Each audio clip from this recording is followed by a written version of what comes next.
For the last week at the Lincoln School in Brookline, Massachusetts, it's been lessons on measurement. Today, first grade teacher Joe Riley has divided his class into 3 groups. One group, working in pairs, measures tunnels in 3 different ant farms. Are the tunnels a straight line? No. In the hallway, another group measures out the length of several dinosaurs. The length of each dinosaur was found in their class readings.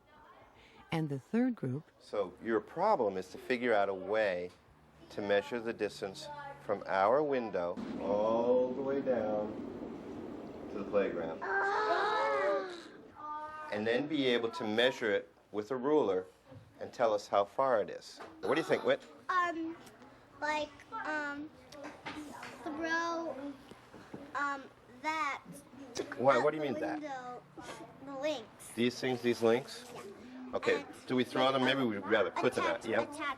Attach them. Each one of them together, and then you throw them out the window, and think in your head like a ruler how much a foot down to the Well, you may not even have to think in your head, because what could you do after you have them thrown down to the bottom? Then you've measured it. What could you could count them? What else could you do? Francis, what's your idea? Well, my idea is to drop the links down, and then after that, measure the links. Measure. Where would we do the measuring?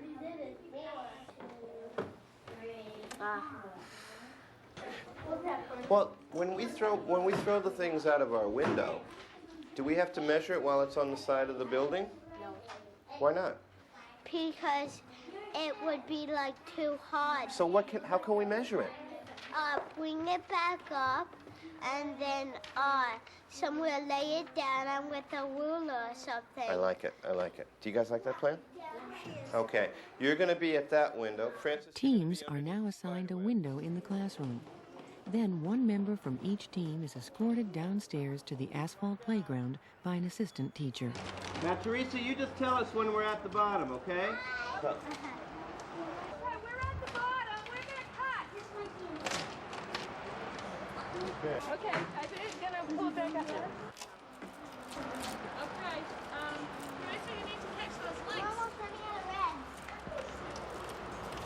Okay. That was very fine up, Teresa.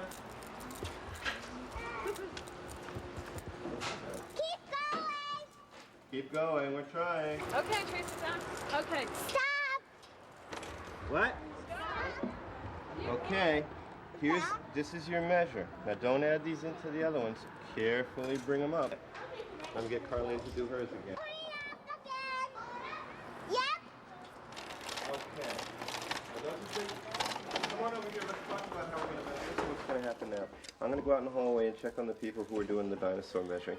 And your job is to measure the strings or the links or the yarn that you brought up. But I'm going to give each group only one of these. So, is there somebody that can show us how to use one of these for measuring the whole business? So I know you know what you're doing. Chris, you want to show us? How are you going to do that? I gave the instructions on the ruler because I still have some children who are a bit uncomfortable with that format of putting the object down, putting your finger there. It's a task that we need to continue to remind kids about and show them how to do it, and eventually everybody will get it. In the hallway, the dino teams are now using 2 non-standard measurements of their choice to measure their dinosaurs. As kids continue to get comfortable with the standardized measurement, I think it's important for them to also maintain the use of objects that they are comfortable with. Many of them are getting comfortable using the ruler as a measuring form. I'm interested in them being able to use both and also use both to compare sizes. I think it's important to have both things available and used in a classroom, gearing with your expectations towards at the end of the year where kids are mostly moving into a standard system of measurement. A different kind of measurement is going on at the ant farm. What I'm looking for most in first grade, and you got to remember these are 6-year-olds, is an interest and ability to think about solving a problem. I'm less interested at this point in the game in exact language. The tunnels go all around in squiggly ways. So what could we have that would bend like that? What could we use that would bend like that? What do you think, Matt? A squiggly thing? What kind of squiggly thing? Nick? Those. What are those called, those things? Links. The links? We could possibly use links. Any other ideas?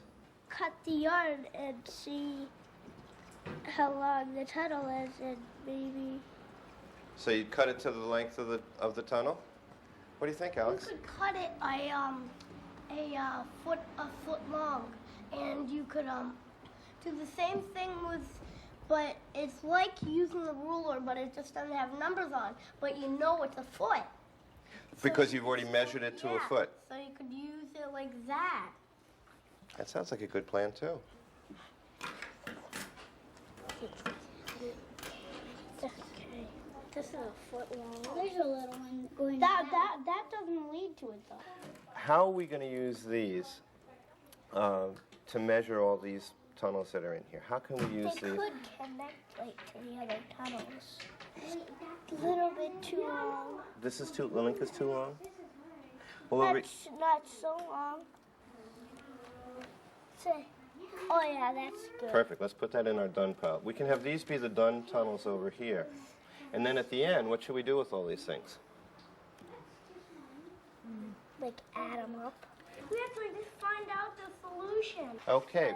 What I want to know, Alex, is how long all those strings put together are with a ruler. So what are you going to do? 1 foot, 2 foot, 3 foot, What plus do you think 9.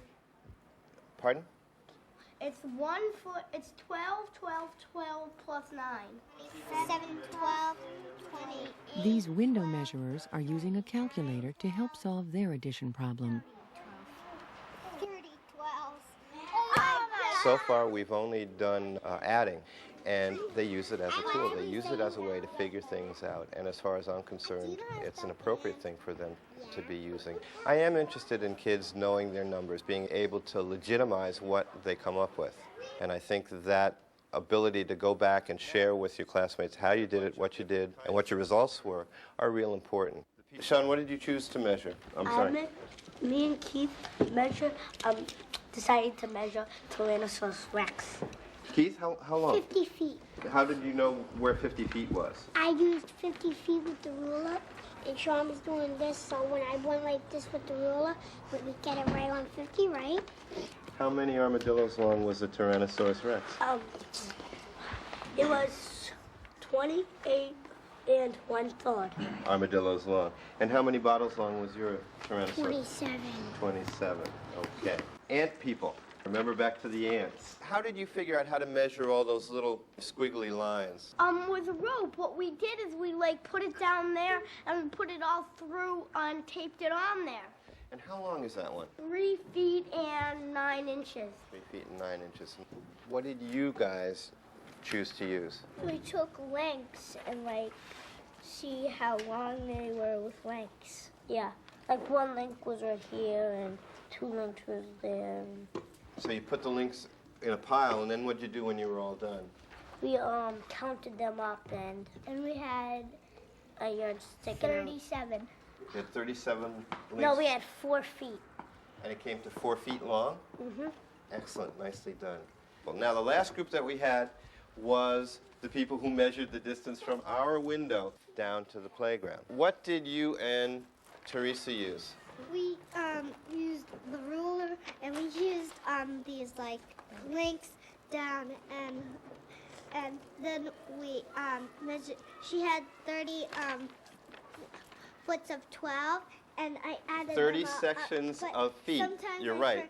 I forgot the number, and it came up to 360 inches, right? Yeah. Carlene, what's the distance? How many feet?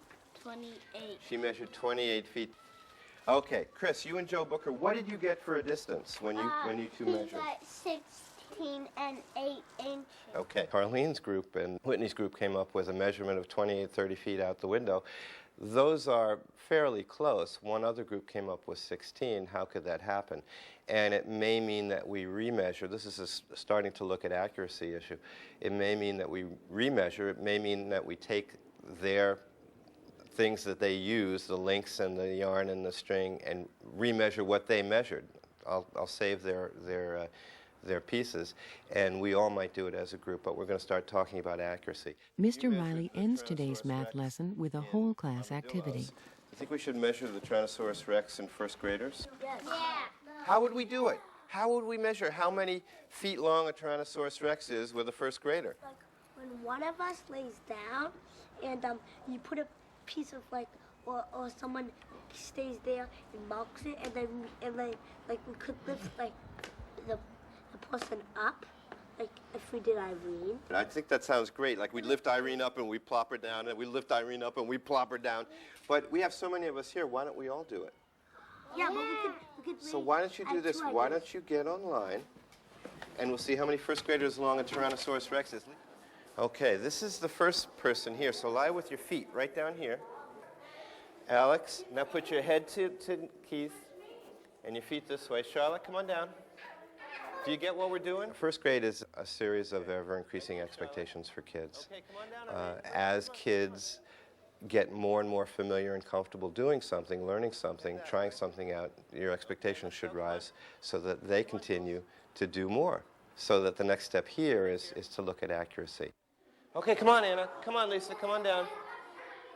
Clearly they enjoyed what they were doing. And the next step is to look at what they did, what kind of results they have. We'll leave the tape in the hallway, and we'll get feedback from other classes as well. And what's important to remember that it doesn't stop with what happened in today's lesson.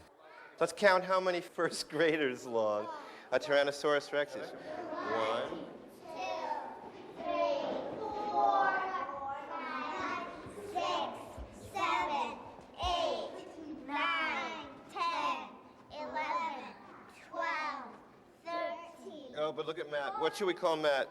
This is the line right here. Should we call it 13 and a half? Yeah.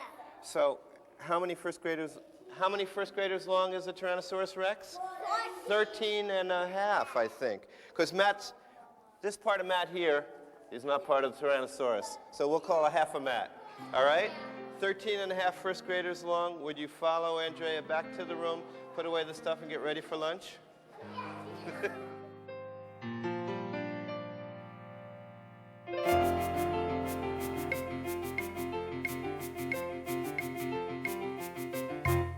How did Mr. Riley use problem solving to engage students?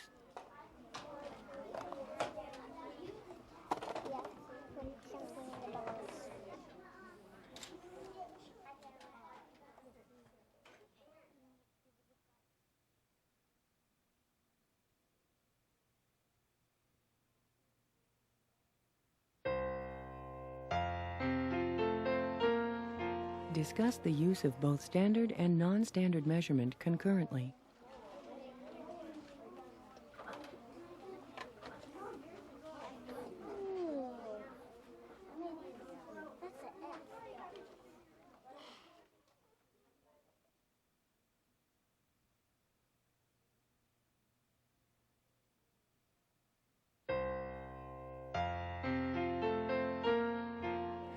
What was the advantage of letting students decide which methods and tools to use?